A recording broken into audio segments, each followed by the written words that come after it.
Snow falls in thin, restless sheets. A lonely farmhouse sits at the edge of a frozen field. The wind pushes against the wooden walls like it's trying to get in. Inside, a dog lies curled beside a radiator that barely works. Her name is Luna.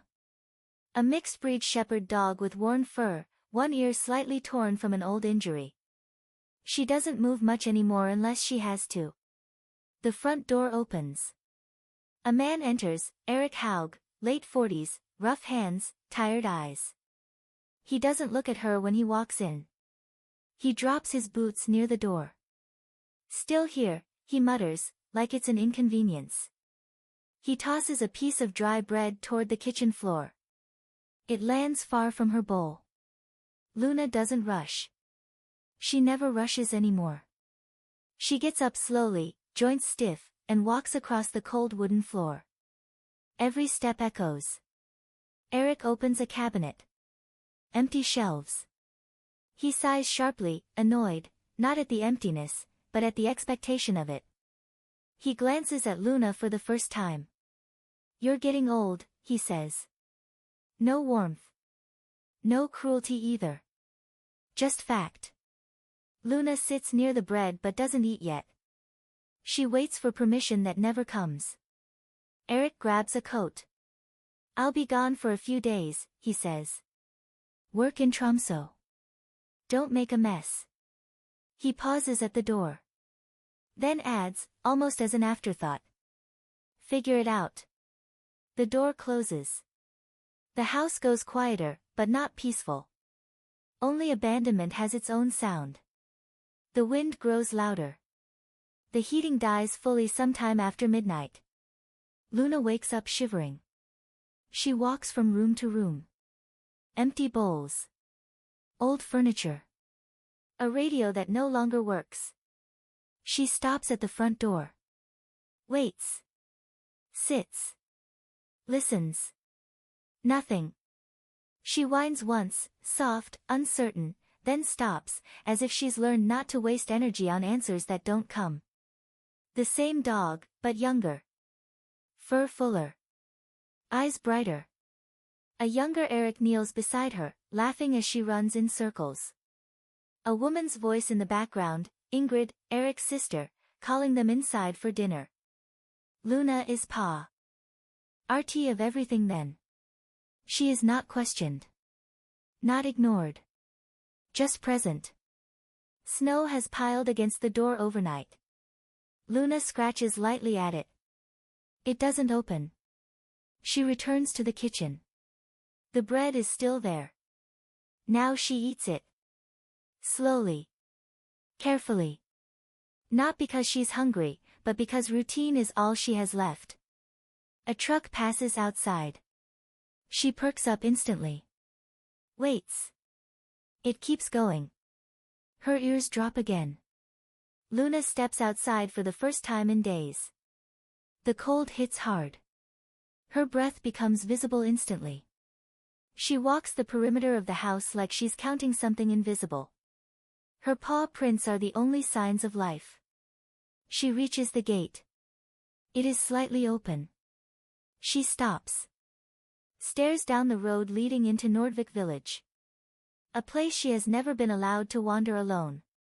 The wind pushes her fur sideways. For a moment, she considers it. Then, she turns back. Not because she is told to. Because she has learned what leaving used to cost. The sky outside fades into deep blue darkness. Luna lies near the door again. Waiting has become her full-time occupation. Her eyes stay open longer than they should.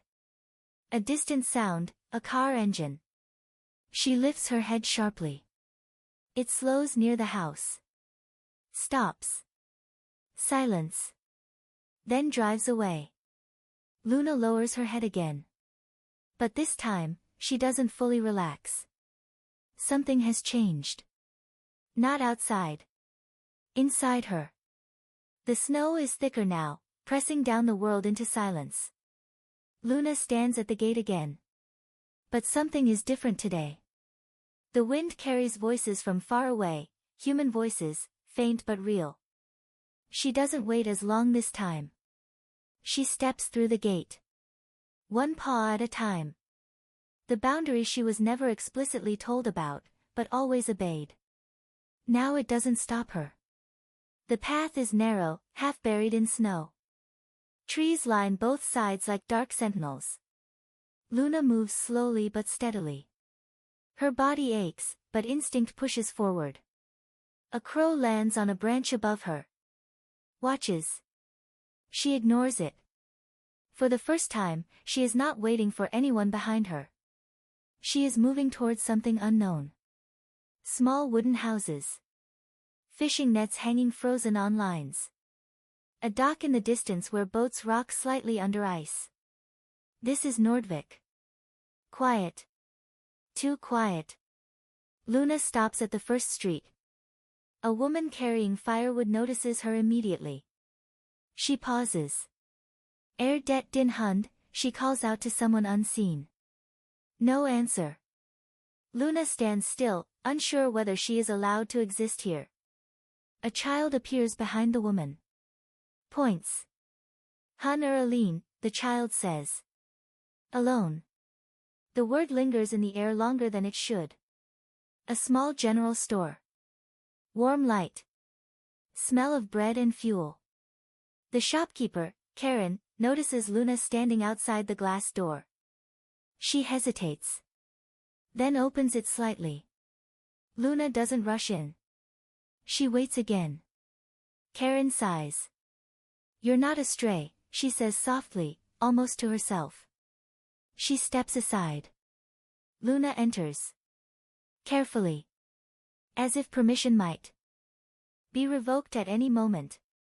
People stare but don't intervene. Luna walks between aisles slowly. She stops at a bin of dried fish scraps. Karen watches her. Then quietly places a few pieces on the floor. Luna eats. Not fast. Not desperate. Just, finally fed without expectation attached. Karen kneels slightly. Where did you come from? Luna doesn't answer. She never learned that language. Only waiting. Snow begins again. Luna sits outside the shop door. She could leave. No one is holding her. No one is calling her back. That realization confuses her more than fear ever did. Karen steps outside, holding a blanket. She doesn't place it on her like ownership. She leaves it near her. If you stay here, Karen says, you freeze. Luna looks at her. Still uncertain. But she moves closer to the blanket. Not into Karen's space. Just into warmth. A first choice that isn't obedience. Luna lies near the shop wall. The village lights flicker in the snowstorm. Somewhere in the distance, a car passes. She lifts her head briefly. Doesn't follow it. Doesn't chase it. Just watches it go. Then lowers her head again. For the first time, she is not waiting for it to return. A delivery van struggles through slush and ice. Inside, Eric Haug sits in the passenger seat, silent, staring out the window.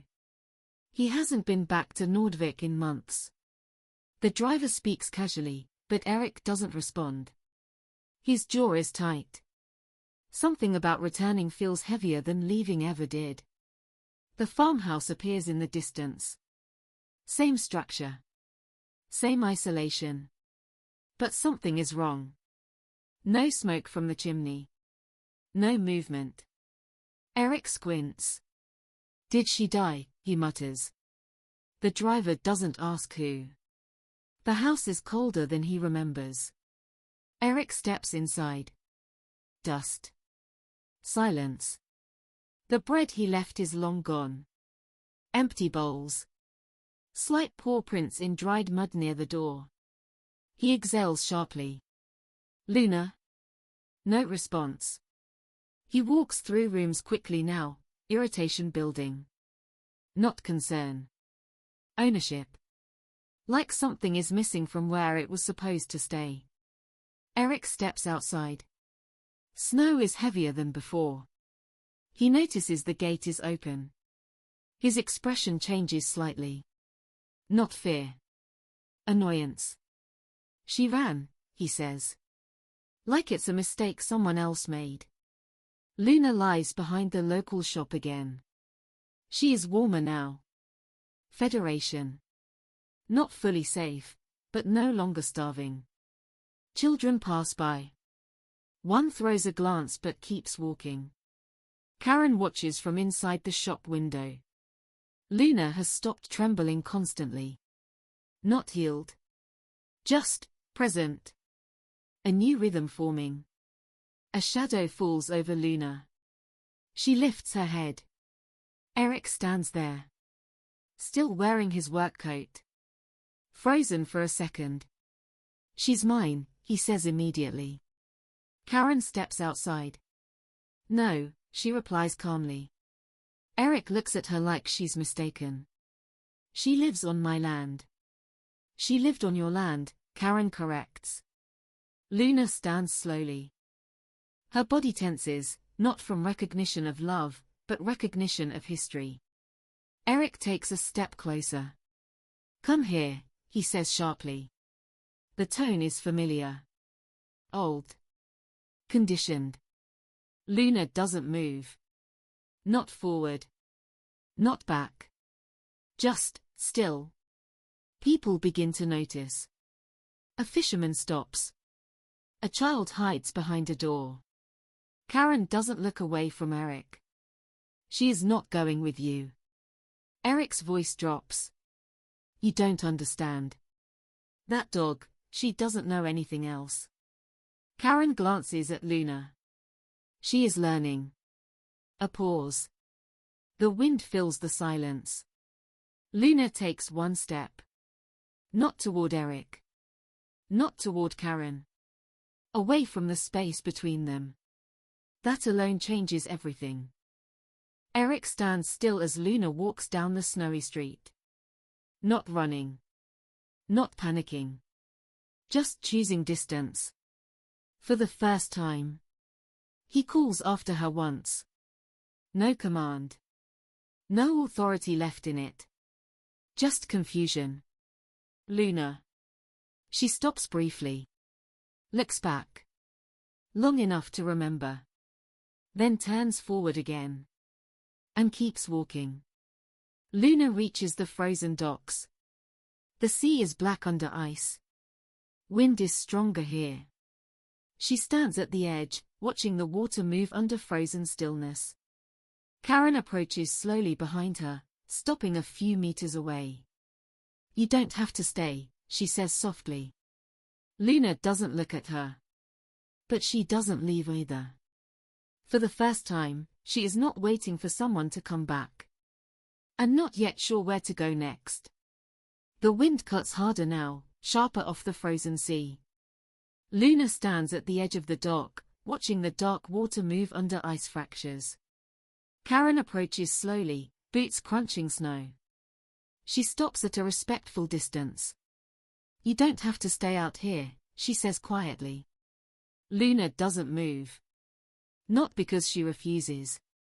Because she is thinking in a way she never had space to before. Choice is still unfamiliar. Karen sets down a small bowl of fish and water near the dock steps. Not forcing. Not calling. Just offering. She sits on a crate. Waits. Minutes pass. Luna finally turns.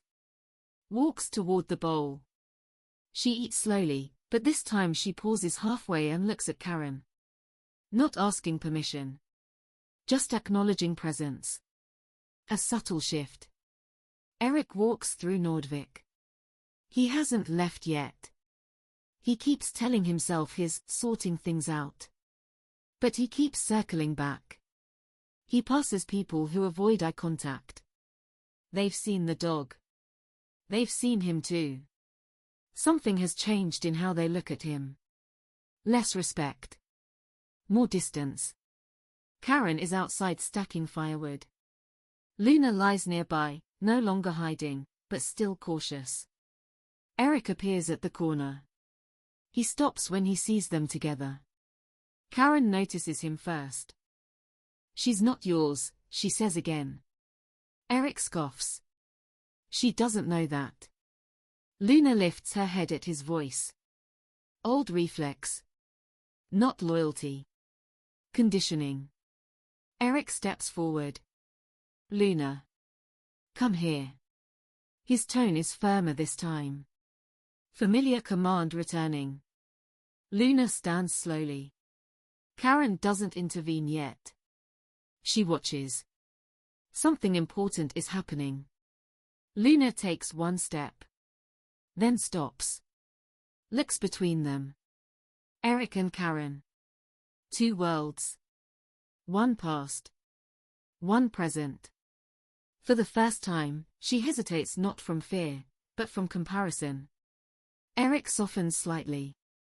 "You were always fine with me," he says, almost defensively. Karen replies calmly. "She survived you." Silence. The words land harder than anger. Luna doesn't move toward Eric. Instead, she moves sideways. Closer to Karen. Not a choice of affection. A choice of safety. Eric stands alone now. Luna and Karen walk together down the snowy street. Not fast. Not dramatic. Just together. A small, quiet alignment of trust. Eric doesn't follow. For the first time, he realizes following won't change anything. Something in him cracks, not loudly, but permanently. Eric returns home. The house feels larger now. Empty in a way it wasn't before.